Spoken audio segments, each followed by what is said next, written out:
January 5, 1943. South Pacific waters off Guadalcanal. The morning sun cast long shadows across the deck of the cruiser USS Helena. The Pacific War had reached a brutal intensity, and every sailor knew that death could arrive from the sky at any moment.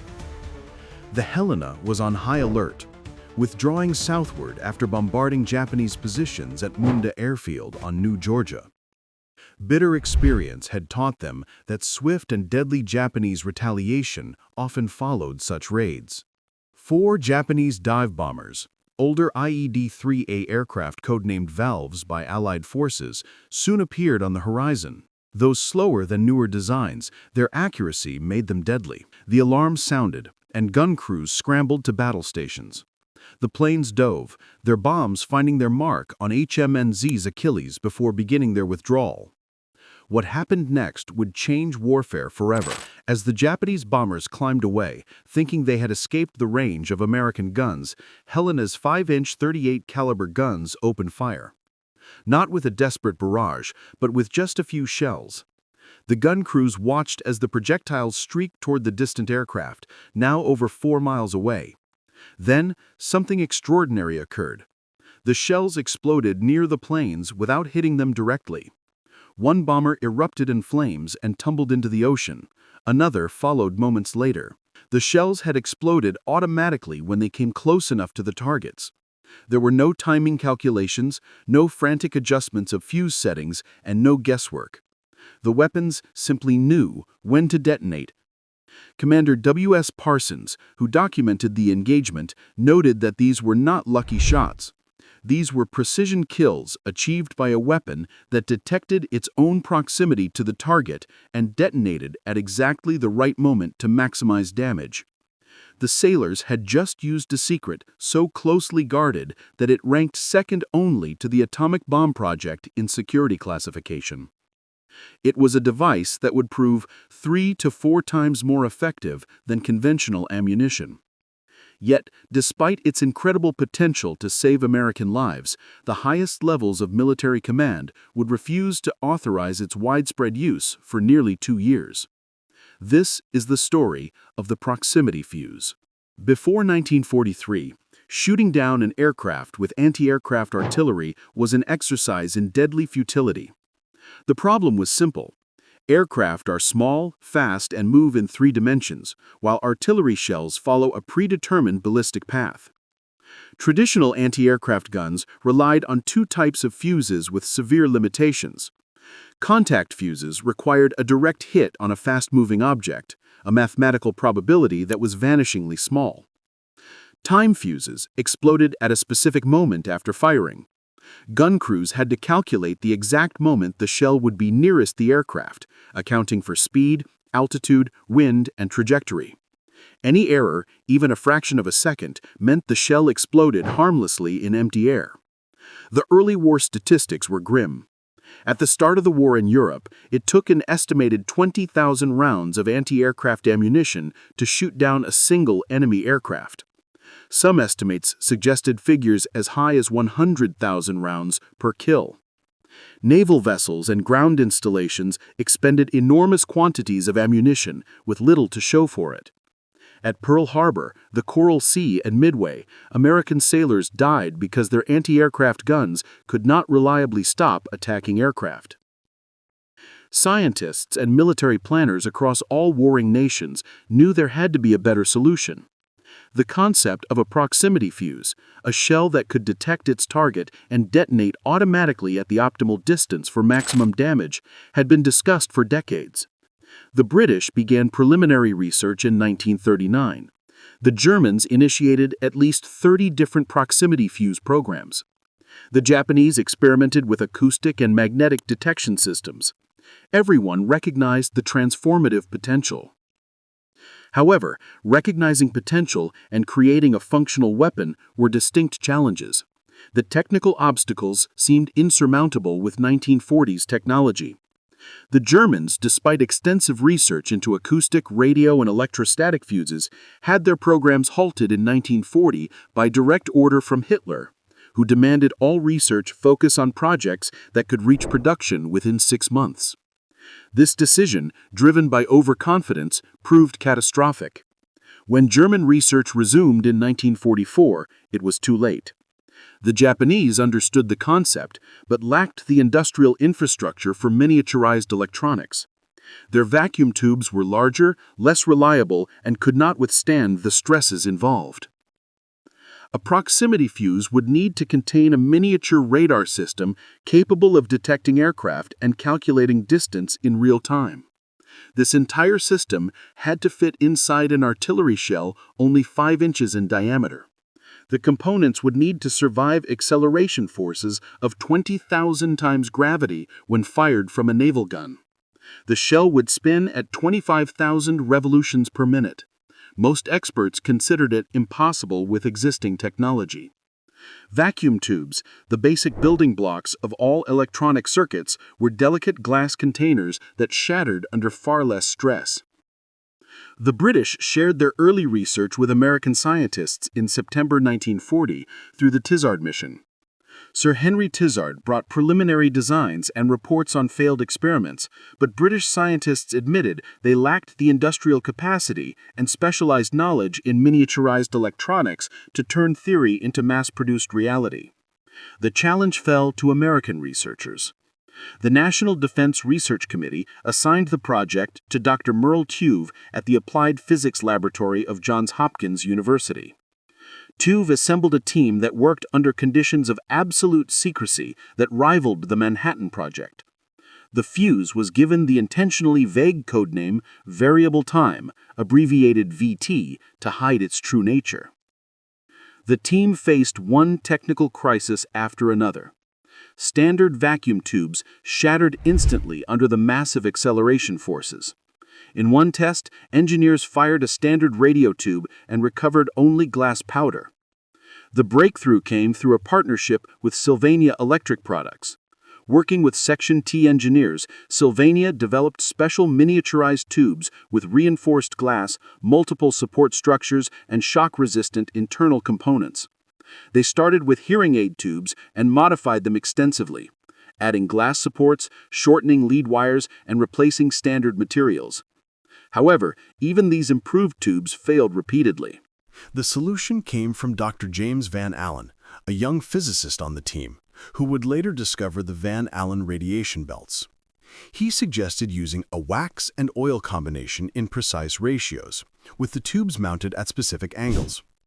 After thousands of configurations, they found the tubes mounted at a 30-degree angle to the shell's axis, cushioned in a mixture of sarin wax and transformer oil, could survive about 70% of test firings.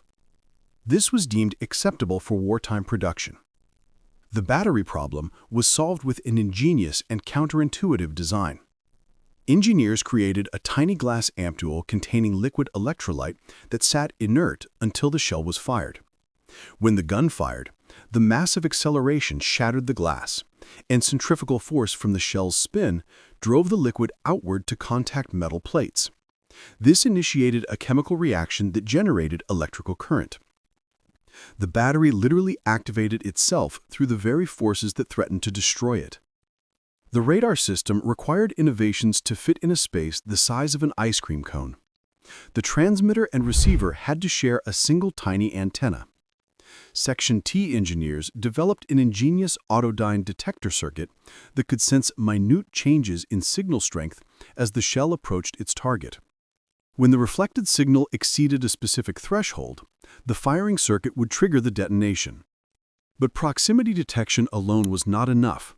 The fuse had to avoid false triggers from ocean waves or rain. Engineers added sophisticated wave suppression circuits that ignored long-duration signals from stationary surfaces, while remaining sensitive to the characteristic reflections from moving aircraft. They built in time delays so the fuse could not arm until the shell had traveled safely away from the firing ship, typically 700 yards from the gun. Multiple independent safety systems had to align perfectly before the weapon became dangerous. The first successful test came on August 12, 1942, aboard the USS Cleveland. Gunners shot down 3 radio-controlled drone aircraft with just 4 bursts on the first day. The test was so successful that the Navy canceled the planned second day of testing and immediately ordered mass production. Production of the Mark 32 VT fuse began in November 1942. The Pacific Fleet received 4,500 fuses by the end of the year, distributed only to select cruisers and battleships. Navy security protocols were extraordinary.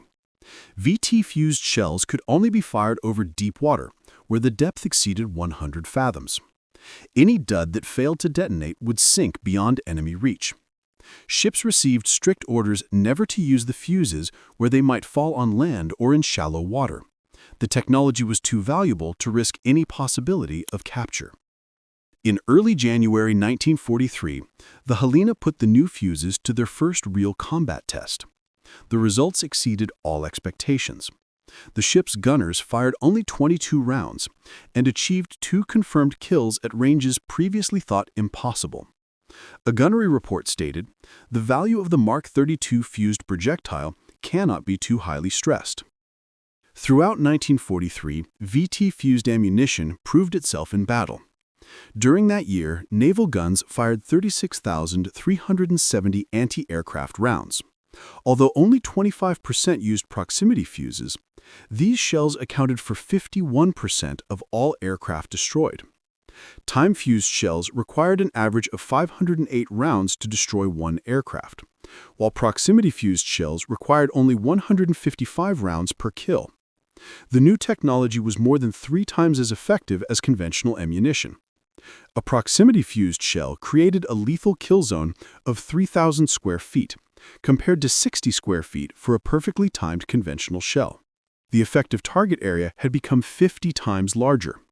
Night kill ratios increased by 370% when ships used VT ammunition. Admiral William Halsey recognized the strategic implications immediately. Japanese torpedo planes had been making devastating nighttime attacks protected by darkness. With proximity fuses and radar-controlled gun directors, that advantage evaporated overnight. The tactics that had terrorized the fleet became suicide missions. Yet, as Navy ships reaped these benefits, Army commanders in Europe fought with one hand tied behind their backs. General Dwight Eisenhower had seen the statistics, but was refused permission to use the fuse. The Pentagon's logic was based on legitimate security concerns. Every artillery shell fired over land carried the risk of falling into German hands if it failed to detonate. If the Germans captured even one intact fuse and successfully reverse-engineered it, the consequences for the American and British strategic bombing campaign could be catastrophic. German flak batteries could become 3 to 4 times more effective, potentially losing the air war over Europe. The Pentagon maintained its embargo through most of 1944. The Navy could use proximity fuses over deep water. The Army could not use them in Europe. This decision had devastating consequences measured in American blood. Time-fused artillery continued to require thousands of rounds for meaningful results. American soldiers died while the weapon that could save them sat in warehouses. The military situation grew more desperate by late 1944. German forces had stabilized their lines and were preparing a massive counteroffensive. On December 16, 1944, Germany launched its surprise offensive, the Battle of the Bulge. American artillery fought desperately, but time-fused shells proved woefully inadequate against infantry advancing across snow-covered open ground. Too many shells buried themselves in the soft earth, detonating harmlessly underground. 3 days into the German offensive, Eisenhower had seen enough. He sent an urgent message to the Pentagon, demanding immediate authorization to use proximity fuses in ground artillery. He argued that the risk of captured fuses was less than the risk of losing the entire campaign. The Pentagon relented with remarkable speed. On December 21, 1944, all restrictions were removed. 200,000 shells with VT fuses, codenamed Posset, were rushed to the front lines. The results were immediate and devastating. American artillery, which had been marginally effective, suddenly became a precision killing machine. Shells exploded perfectly at treetop height without requiring any time fuse calculations. Every round detonated at the optimal height to spray fragments across the maximum area. German soldiers advancing across snow-covered fields found themselves in kill zones with no protection. The bad weather that was supposed to protect them made no difference to proximity fuses, which needed no external targeting data. General George Patton's Third Army received proximity-fused ammunition on December 22nd. The very next day, near Echternach in Luxembourg, his artillery caught a German battalion attempting to cross the Sauer River. Patton's artillery, using the funny fuses, killed 702 enemy soldiers by actual body count.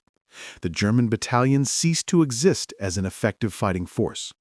Patton wrote that the new shell was devastating and suggested that when all armies got it, a new method of warfare would be necessary. German soldiers captured after the strikes described the attacks in terms of shock and complete helplessness. They exploded overhead with no warning, raining fragments straight down. Men in foxholes and trenches previously protected from ground-burst artillery now died as steel fragments came from above. German commanders had no tactical response. German offensive momentum ground to a halt by December 25th, turning the counteroffensive into a catastrophic defeat. 417 German planes fell to proximity-fused anti-aircraft fire during the Battle of the Bulge period. The port of Antwerp, essential for Allied logistics, also benefited dramatically. It was under concentrated V-1 flying bomb attacks. These primitive cruise missiles flew fast and low, making interception extremely difficult with conventional weapons. When proximity fuses became available for the anti-aircraft batteries defending Antwerp, the equation changed overnight.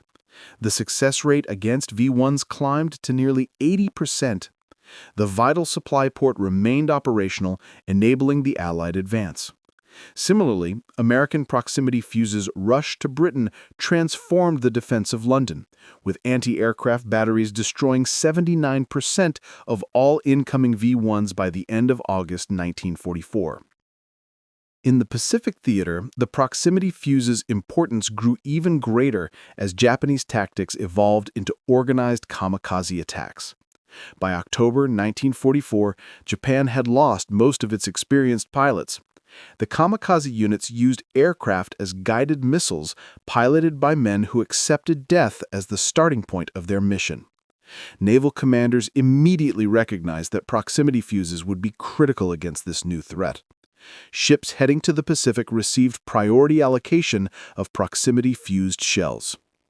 Proximity fuses proved uniquely effective against kamikazes because the suicidal nature of the attacks meant Japanese pilots flew predictable straight-line trajectories directly toward their targets with no evasive maneuvers.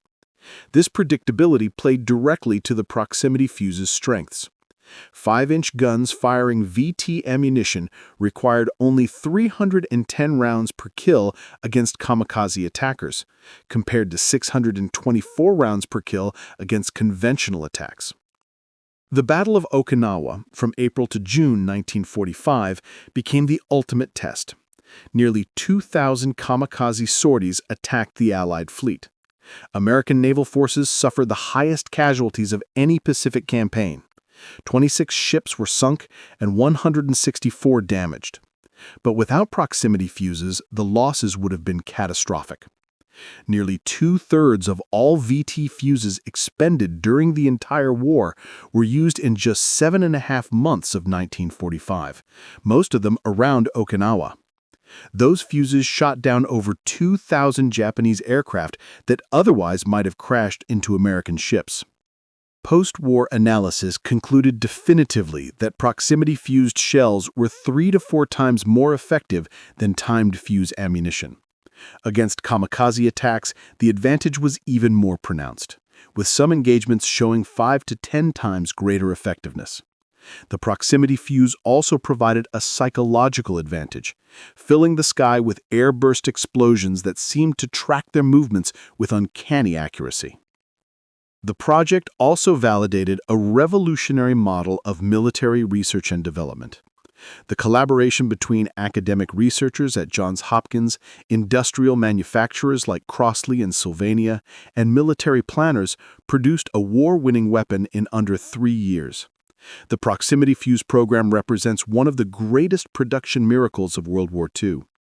At its peak in early 1945, over 110 factories operated by 87 different companies participated in production. This vast network employed over 100,000 workers, most of whom had no idea what they were building. Crossley Corporation received the first production contract in August 1942. Paulwell Crossley Jr. converted his entire factory to fuse production within weeks. Security was extraordinary. Workers thought they were making improved radio tubes. Crossley's plant became a model for mass production efficiency, producing 16,500 fuses every 24 hours at the program's peak in April 1945. Sylvania Electric Products became the backbone of tube production. Their plant manufactured approximately 1 million tubes every 2.5 days at peak production. By war's end, American industry had produced 22 million proximity fuses at a cost exceeding $1 billion. The cost per fuse dropped dramatically from an early hand-assembled price of $732 to $18 by 1945. The secrecy surrounding the proximity fuse held remarkably well. Despite millions of fuses being fired in combat, the Axis powers never successfully reverse-engineered the technology. German engineers captured some dud shells, but assumed the functional radio equipment inside an artillery shell was an elaborate deception or a failure. The Japanese understood the basic principle, but lacked the industrial capability to replicate the extreme miniaturization required. Secretary of the Navy James Forrestal stated that the proximity fuse helped blaze the trail to Japan. General Eisenhower wrote in his memoirs that if the Germans had perfected and used proximity fuses 6 months earlier than the Allies, the invasion of Europe would have proven exceedingly difficult, perhaps impossible. These were strategic assessments from the highest levels of military command. The proximity fuse saved countless lives. Naval historians estimate that without it, American casualties in the Pacific would have been 30 to 50% higher. The Battle of the Bulge might have succeeded in splitting Allied armies. The war might have continued into 1946 or 1947. The proximity fuse proved that small technological advantages, properly exploited, could determine the outcome of entire campaigns. The legacy of the proximity fuse extends far beyond World War II. Every modern anti-aircraft missile uses proximity fusing as standard equipment. 22 million tiny radars, each no larger than an ice cream cone, helped win the largest war in human history.